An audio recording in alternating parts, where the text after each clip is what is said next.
বিশেষ কারণে এত বছর পর আমি অযোধ্যা এলাম। মাননীয় বিচারক, এলাম আমার মায়ের জন্মভূমি খুঁজতে। না, আমার কি ধর্ম আমি জানি না, জানি না আমার বাবাকে, আমার মাও জানতো না এসব। আমার মা মুন্নাবাই জন্মেছিল এখানেই এক ঝোপড়ায়। কোন পুরুষের ঔরসে তার জন্ম তা ঠাহর করে বলতে পারেনি আমার দাদিও। সেক্ষেত্রে জাতপাতের কথা তো ওঠেই না।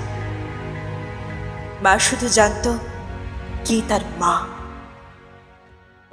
মাননীয় বিচারক, একে মাতৃতান্ত্রিক পরিবার বলা যায় কিনা ভেবে দেখবেন। যদিও পরিবার শব্দটার অর্থই আমার কাছে পরিষ্কার না।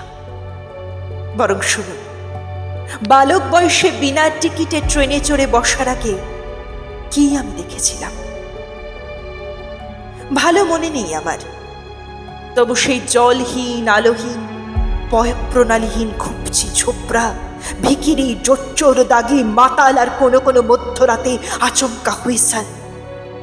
ঘরে ঢুকে পড়তো পেট মোটা উন্মত্ত থানেদার, মুখে মদের গন্ধ, পান খাওয়া কুৎসিত হাসি।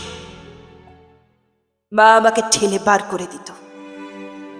সেই রাত, সেই অসংখ্য নক্ষত্রের রাত, সোনালি হ্যালোজেনের রাত আমি কাটিয়ে দিতাম রাস্তার পাশে দেয়ালে ঠেস দিয়ে।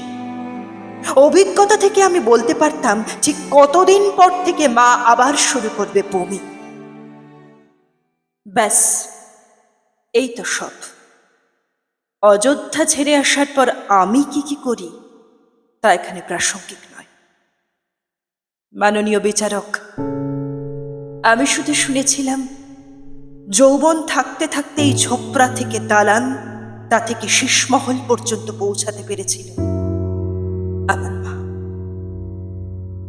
তারপর জীবনের লাত খেতে খেতে সেই ঝোপড়ায় ফিরেই সে মরে।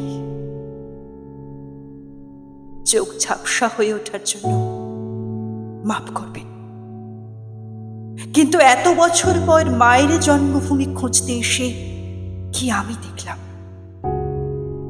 কেউ বলছে এখানে জন্মেছিলেন তাদের এক পৌরাণিক রাজা, কেউ বলছে এখানে এসেছিলেন মধ্যপ্রাচ্য থেকে তারা খাওয়া এক বাদশাহ।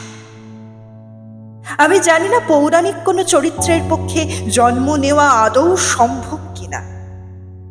আমি জানি না অতদিন আগে আসা কোনো সেনানীর পদচ্ছাপ এতটাই নিশ্চিত কিনা।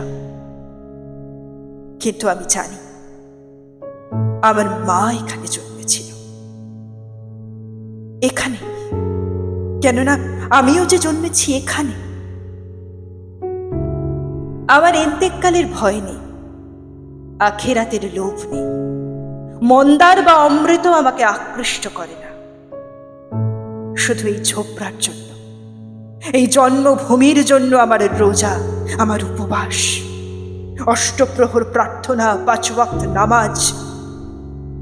মাননীয় বিচারক, রহিম করুন, আমার মাতৃভূমি আমাকে ফিরিয়ে দিন।